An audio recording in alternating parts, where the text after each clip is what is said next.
serious illnesses, and he's been a very caring son-in-law to her, and that has not gone unappreciated. I guess looking back 15 years ago, we had a party like this. We didn't have it here, but many of you who are here today were there then. There's been a lot of changes. Time does change things. We have the other party at the Ukrainian Hall, which does not exist in its old farm, but is a brand new building, which we found out we could not afford. There are some friends that we're missing today. Warren lost a very good friend, co-worker, a hunting, fishing buddy. In 1981, his brother Fred died. My father died in 1982, and my mother just last week moved to a nursing home. This is a very sad thing for me, especially since my field of work is to keep people out of nursing homes, and that was a real hard thing for me to accept. But it was a decision that she herself made. I think probably the most devastating loss to us as a family was our son Dennis in 1979. But as time changes, so does it heal. There are some kind of funny things that happened since then. I thought today, if I put my dress on, well, in 1972, I wore a sleeveless dress, and I didn't really worry about how my bare arms looked. Well, you know, they get that little middle-aged flap, and so you look at different styles. In 1977, I learned to drive, and I never had time to learn to drive before. But I had been working a while, and I wanted to apply for a new job, and you needed to drive. And I asked Warren, I said, well, golly, he said, should I apply for it? I said, we don't even have an extra car. He said, you get the job, we'll get a car. Of course, that was a small part of the problem. I didn't have a license either. And that was one of the hardest things I ever did, but it changed my life radically, and it was certainly a good thing to do. Warren and I started leaf bowling together. In 1978, Warren converted to the Catholic faith, which was a wonderful thing for me. One more thing that we could share. Another thing we started about in 1978 was going to Las Vegas. And, oh, Dave, I don't know what kind of influence you'd say that was, but we sure enjoy ourselves. We're just like a couple of kids when we go. And he taught me to play blackjack. And in 1979, I got a new job, and the one that I currently hold as a senior citizen counselor and advocate. A truly wonderful job. If you wanted a job that delivers the utmost satisfaction, I can't imagine one that is more satisfying. I really like my job. In 1982, Warren retired. Now I have a house husband, and he does certain things around the house, and there are certain things that he doesn't do around the house, too. In 1985, we went to the track, and August of that year, he gave me some money for my birthday. It was very late in the track season, of course, and we went to the track. I didn't have any idea. I didn't know the front of the horse in the back, but that's about it. And now, I would say, I am a real size in the world handicapper. I love it, and we didn't go yesterday because it was hard. But as it turns out, I'm glad we didn't go, because I think we had a bad case of stomach ulcers trying to get in. And this February, Warren and I went on our first cruise. We went to the Caribbean, and it was kind of our 40th anniversary gift to ourselves. And we just loved it, and we're going to do it again. But I want to say truly, the most wonderful change is the increase in our loving family and the new friendships we have today. We are surrounded by love. And what could be more wonderful? Our cup truly does run over. Thank you, all of you.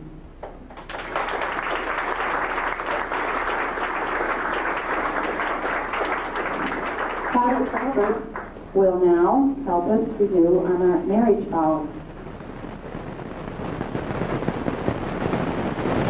Some of you may not have been here, but Father Colbert is the fine gentleman who tied the knot for us in the first place in Montevideo, Minnesota.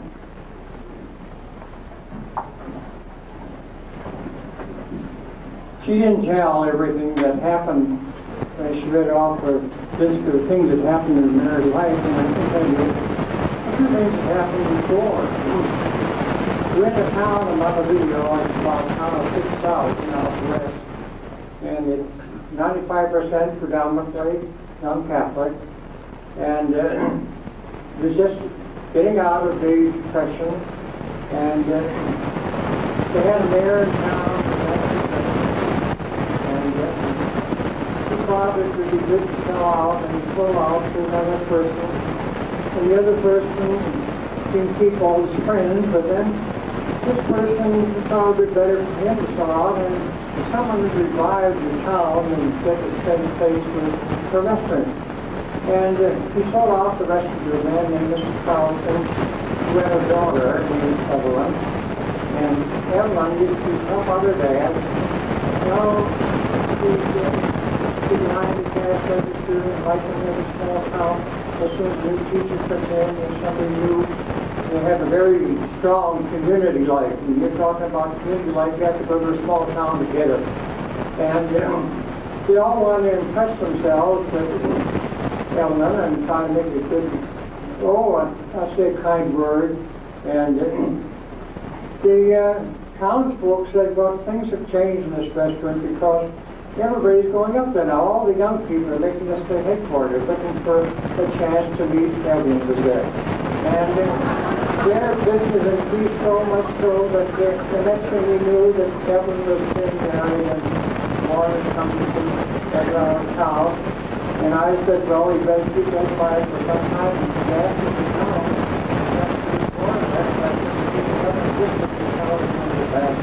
And go back to the old days. But they were strong anyway, they did, and we saw a nice person coming to Warren, the people of Cleveland, and having with Warren and Evelyn for their 25th anniversary.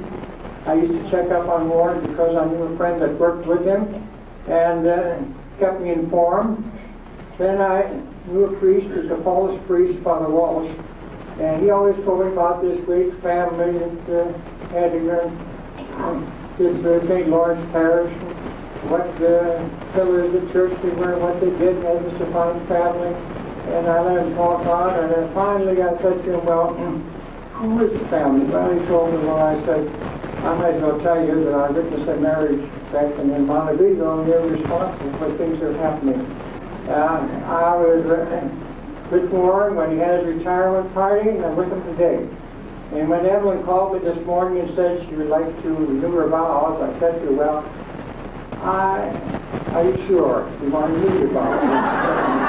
And she said, yes, she did. And I know that you could never get a man as nice as Warren. I said, no matter whatever happens in the world, Warren is the best in my book.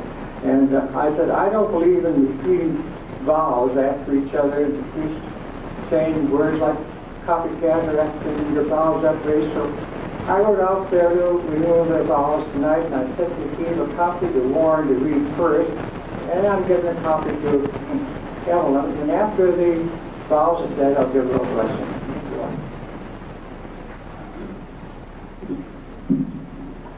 I think I better make a little addition to the first part of his story, and I think the moral there is watch out for traveling salesmen.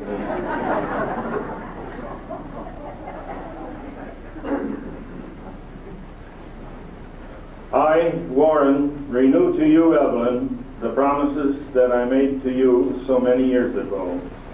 We have been growing old together, We have been together, seen good times and bad, sickness and health. We have watched our children grow. We have seen our love deepen. I will stand by you, Evelyn, and I will love you all the way.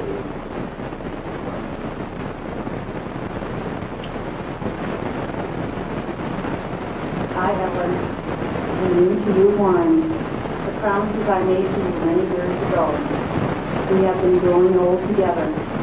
We have seen good times and bad, sickness and health. We have watched our children grow. We have seen our love deepen. I will stand by you, Warren, and I will love you all the days of my life.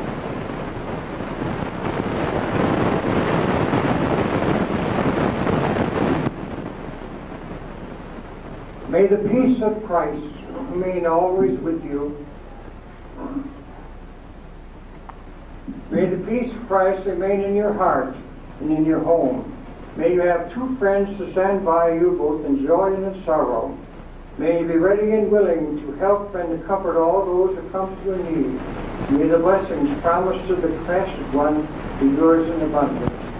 May the Lord bless you, and may happy days ahead. And see that you enjoy every moment and rewards of a good life.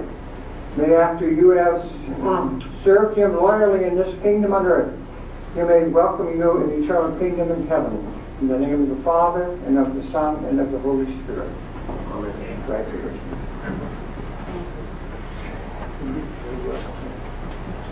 I'm told now that I'm supposed to turn everything over to Gladys. Where is Gladys? John. Oh, Gladys? What's going on here?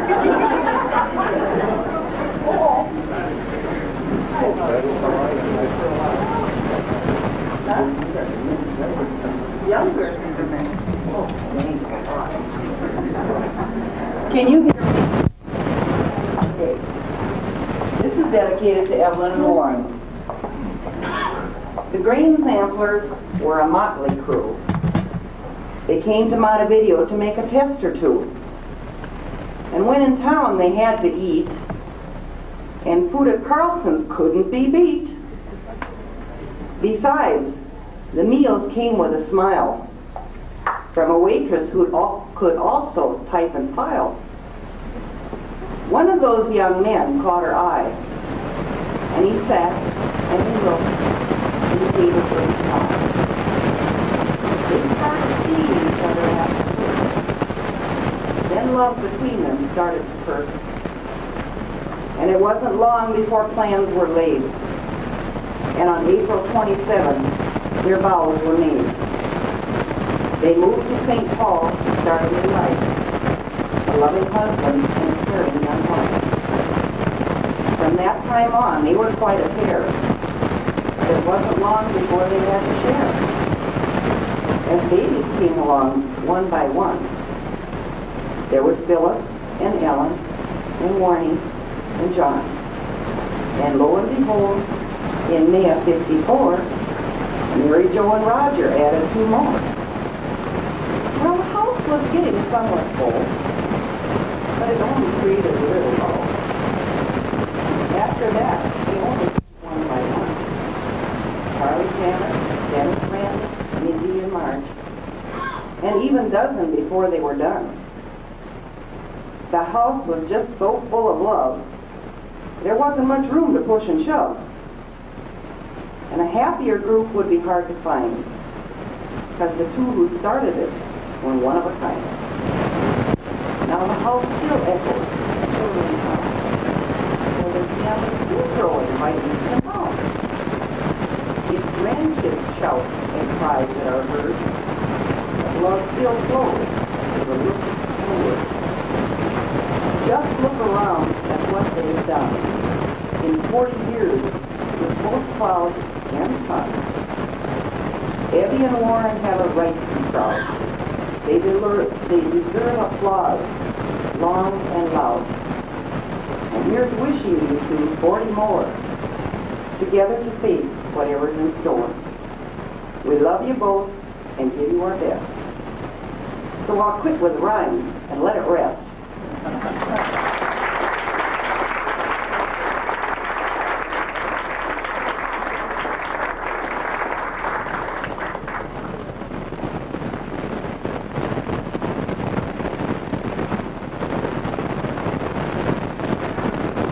So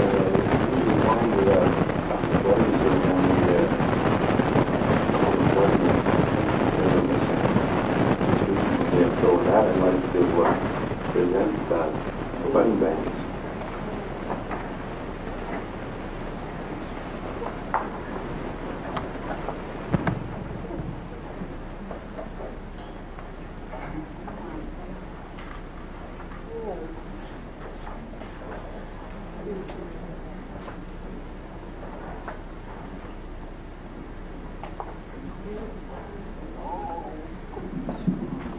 Timing was a little off, but better late than never. Oh. My.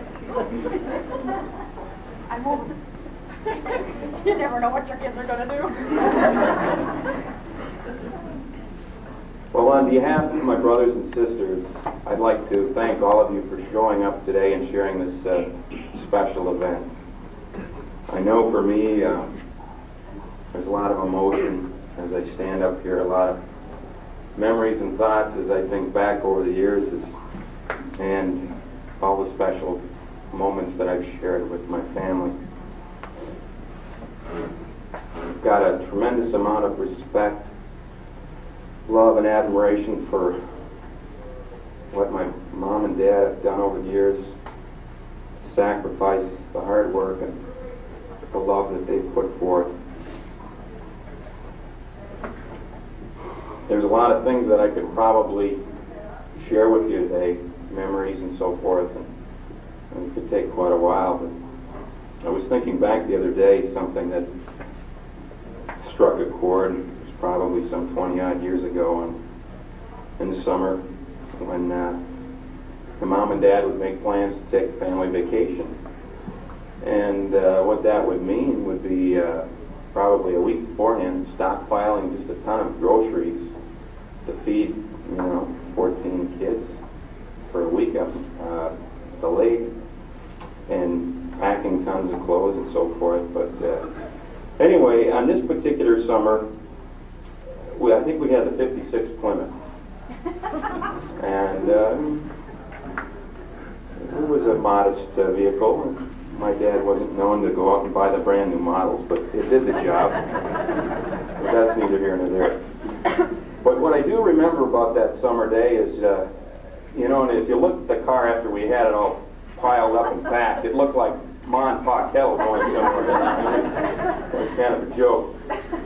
And we got all the stuff in the car and packed, and then it was time for us to head out. But funny thing, we couldn't all get in the car with all the stuff. And so some of us had to stay home. True. Now, I'm not done.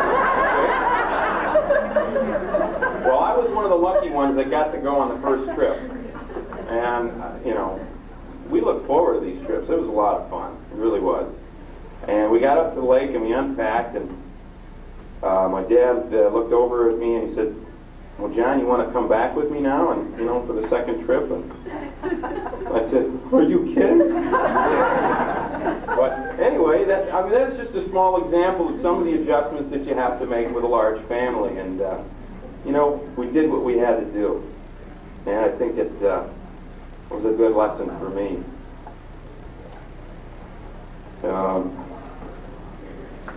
Just pause here, and there's again a lot of things that I could dwell on. One other thing that you find with a large family is their traditions.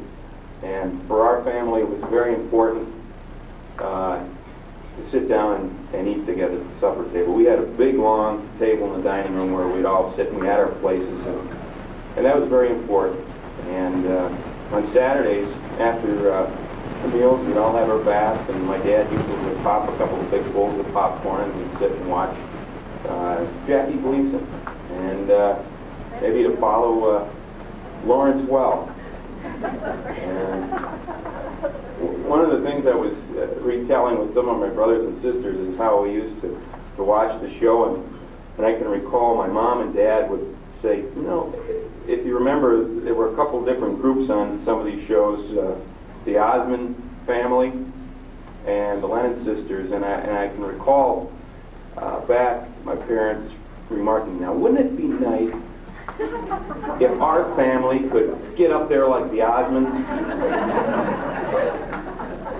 Well, I'm here to tell you, here and now, tonight, your wish is going to come true. I bring you the singing Zaya family. Come on out, everybody.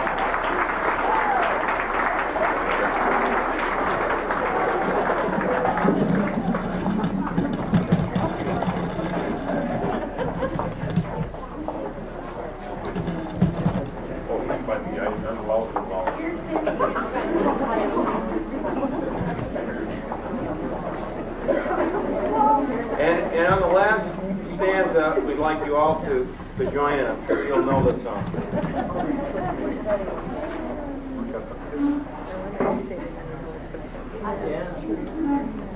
One. And let me call you sweetheart, I'm in love with you. Let me hear you whisper that you love me too. Keep your love light glowing in your eyes so blue. Let me call you sweetheart, I'm in love with you. Autumn leaves were falling in Montevideo. Stanton's Cafe was busy 40 years ago. A fair and robust fellow walked in through the door, and the half-made dark-haired beauty crossed his heart to soar. Evelyn was the waitress who caught Warren's eye, and Warren's handsome visage soon made Evelyn sigh. It soon became apparent that their love was deep, and in April 47 they made vows to keep. They raised a dozen children using love and care. Times weren't always easy, but there was much to share. Now the house is quiet, but for holidays and visits from the grandkids brings that love to stay. Bowling is a pastime done on Wednesday night. Thursdays are spent getting into volleyball fights. Betting at the races and in Vegas too are only just a few things that they like to do. everybody now. Let me call you sweetheart, I'm in love with you. Let me hear you whisper that you love me too. Keep your love light glowing in your eyes so blue. Let me call you sweetheart, I'm in love with you.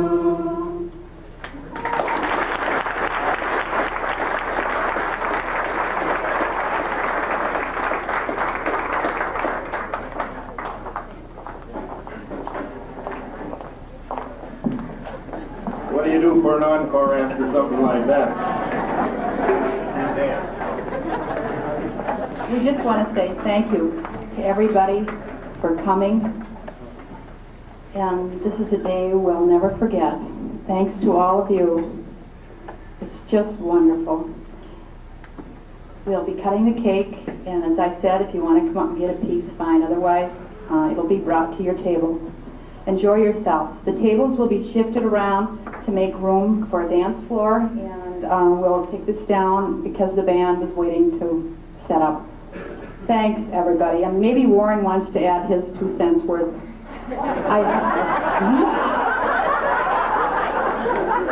Like I say, what do you do for an encore after?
How much time have you go for standby? For standby? I did. Anytime. Okay, how about this one?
reading. The kids did their singing.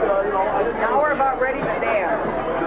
I don't know whether I get Pete out on the dance floor or not. We'll see what we can do about it. There's a nice crowd here. We had a good meal. And pretty soon the music will start. Becky is taking pictures. Maybe we can get the camera turned on her pretty soon so she can give you a hi and holler.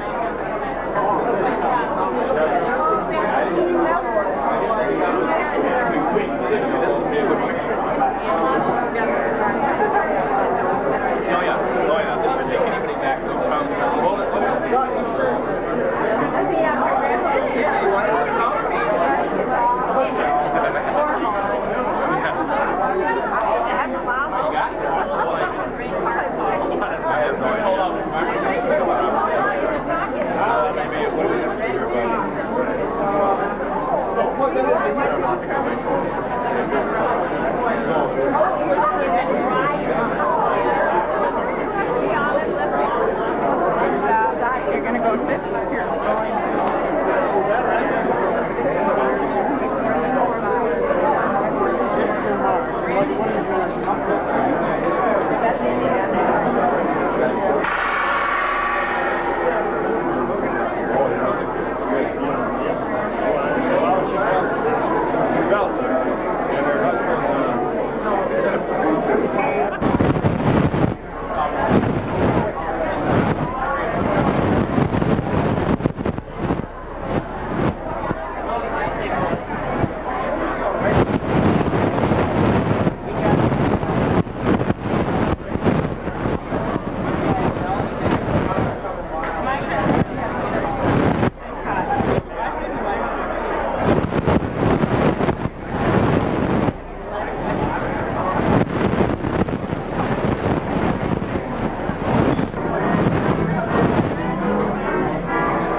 And another baby. Yeah. Yeah, I'm right on this side of Charlotte. This was taken in 1958. Well, I remember that dress. I was putting it on grade when I had it. Well, I'll tell you what real clueless was John Glass. John Glass. He got those in first grade. Right? Do you remember that? Yes. Yep. Yes. Remember it in first grade. He was in first grade in 1959.